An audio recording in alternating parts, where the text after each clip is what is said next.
여러분이 블로그에 글을 쓸 때마다 점수가 플러스 되기도 하고 마이너스 되기도 한다는 사실 알고 계신가요? 이것을 바로 블로그 지수라고 하는데요. 아무리 내가 양질의 글을 포스팅해도 사람들이 많이 방문하지 않는다면 여러분의 블로그 지수가 낮을 가능성이 큽니다. 오늘은 네이버 블로그 지수에 대해서 설명해 드리도록 하겠습니다. 네, 안녕하세요. 뭐 해먹고 살지 김인숙입니다. 오늘은 정말 기초적인 개념인 블로그 지수에 대한 설명을 해드릴 건데요.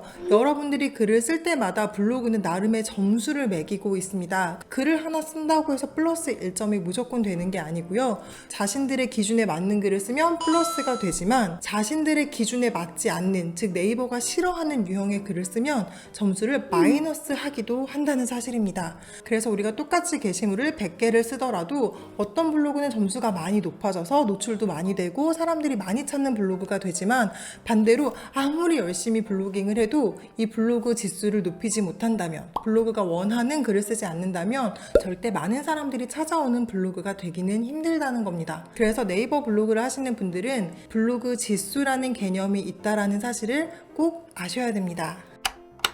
그렇다면 블로그 지수를 높이는 방법 설명해 드릴게요. 일단 블로그 글을 많이 써야 됩니다. 특히나 블로그 초보자분들은 아직 내가 점수를 아예 쌓지 않은 상태이기 때문에 양질의 포스팅을 최대한 많이 꾸준히 해주시는 게 좋은데요. 개근상이라는 게 있잖아요. 블로그도 꾸준히 한 사람에게는 조금 더 가중치를 줄 수밖에 없습니다. 성실하다는 거거든요. 내가 블로그를 시작한 지 일주일밖에 안 돼서 글이 10개밖에 없어요. 아무리 양질의 글을 포스팅해도 노출이 잘 안 될 겁니다. 기본적으로 글이 좀 많아야 점수가 어느 정도 누적이 되겠죠. 가능하다면 매일매일 포스팅 해주시는 게 좋고요. 적어도 저는 주 3회 정도 포스팅하는 것은 추천드립니다. 다만 내가 주로 다루는 주제와 상관없는 의미 없는 일상글을 억지로 쓰시는 것은 추천하지 않습니다.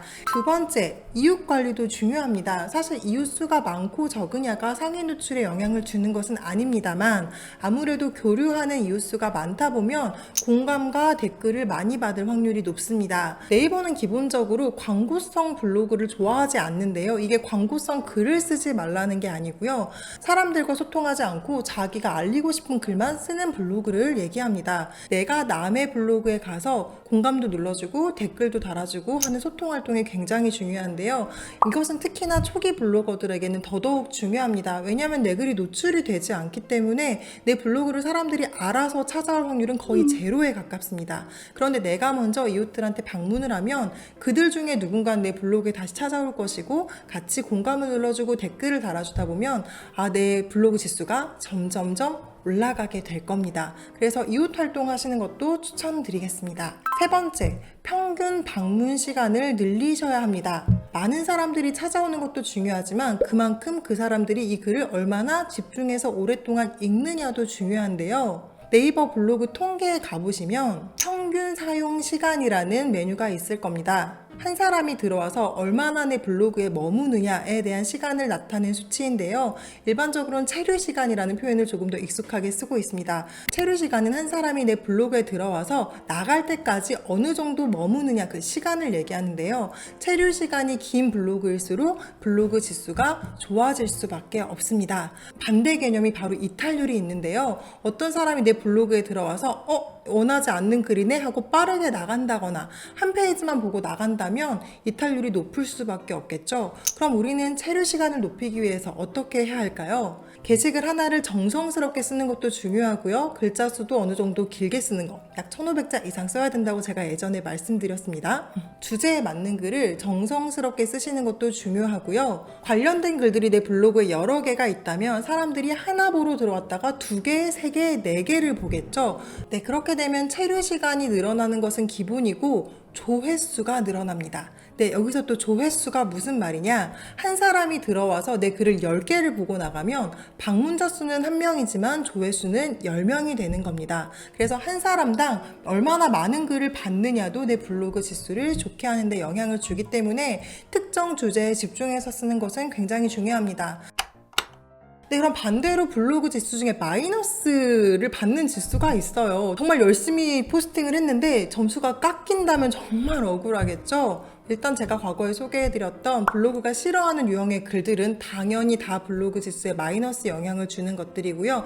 오늘은 절대 하지 말아야 될 몇 가지 행위들을 더 알려드리겠습니다. 일단 첫 번째, 블로그 수정, 삭제, 비공개 하지 않는 게 좋습니다. 네이버에서는 공식적으로 해도 된다라고 말을 하지만 대다수의 사람들은 하지 말라고 말을 합니다. 네, 거기에는 이유가 있는데요. 우리가 블로그에 글을 쓰고 나면 빠르면 3시간, 늦어도 24시간 이후에는 검색에 노출이 됩니다. 그런데 주로 어떤 경우에 수정을 많이 할까요? 내가 홍대 맛집 키워드를 잡았는데 24시간 뒤에 보니까 내 게시물이 상위에 노출이 안 됐어. 한 3번째쯤에 있는 거죠. 그래서 앞으로 당기고 싶어서 키워드를 몇 가지를 다시 수정을 하는 겁니다. 내가 노출이 좀 더 잘 되고 싶어서 인위적으로 수정을 하는 경우가 많은데요. 이런 경우는 의도적인 행동이기 때문에 블로그에서는 좋게 바라보지 않습니다. 다만 네이버 검색에 반영되기 전에 빠르게 오타를 수정을 하시거나 내용을 수정하시는 것 정도는 괜찮은데요. 근데 가급적 고치지 않는 게 좋다라고 말씀드리고 싶습니다. 제가 예전에 같이 일하던 업체와 관련된 블로그 포스팅을 했었는데요. 무조건 상위에 노출을 시켜야 하는 미션이 있었어요. 좀 중요한 이슈가 있었거든요. 제가 키워드를 하나를 잡아서 블로그 포스팅을 했습니다. 몇 시간 뒤에 보니까 제가 원하는 키워드가 상위에 노출이 되어 있었어요. 그런데 한 가지 키워드를 더 잡으면 참 좋았을 텐데 라는 생각이 드는 거예요. 미처 생각 못했던 거죠. 그래서 기존 거는 그대로 두고 단어를 하나만 싹 추가를 했습니다. 제목이랑 본문에 몇 개를 더 넣었어요. 어떻게 됐을까요? 원래 검색이 잘 되던 글마저도 순위가 떨어졌습니다.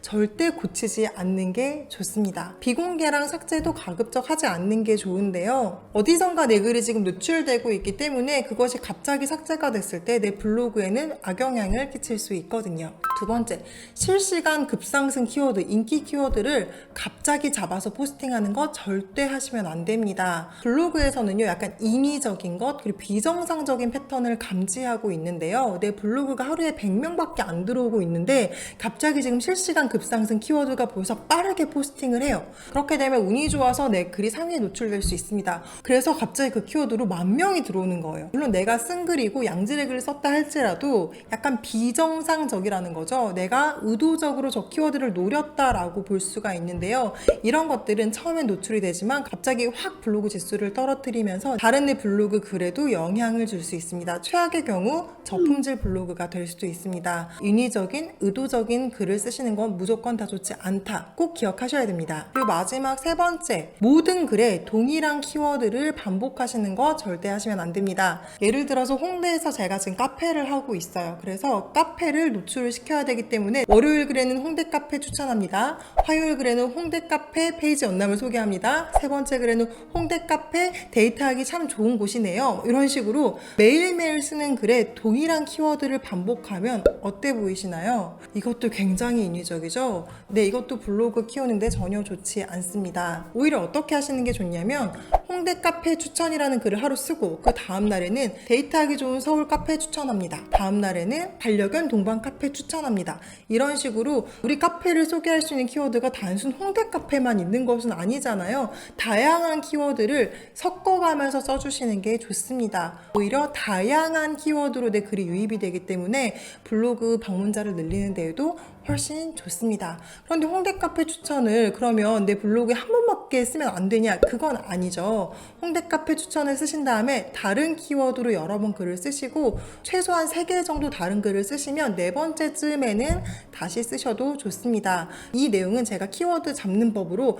나중에 조금 더 자세한 내용 다루도록 하겠습니다. 어찌됐건 내가 노출하고 싶은 동일 키워드 매일매일 반복하시면 절대 안 된다. 기억해 주세요. 네, 오늘은 블로그 지수에 대해서 알아봤는데요. 아무리 양질의 글을 써도 내 글이 노출이 안 되면 너무너무 억울하겠죠. 우리는 네이버라는 플랫폼 안에서 컨텐츠를 만드는 것이기 때문에 그들이 만들어 놓은 규칙을 지킬 필요가 있습니다. 양질의 컨텐츠는 당연한 것이고 그것을 조금 더 많은 사람들이 볼 수 있는 방법까지 익히셔서 즐거운 블로그 포스팅 하셨으면 좋겠습니다. 네, 그럼 오늘 영상 여기서 마치도록 할게요. 감사합니다.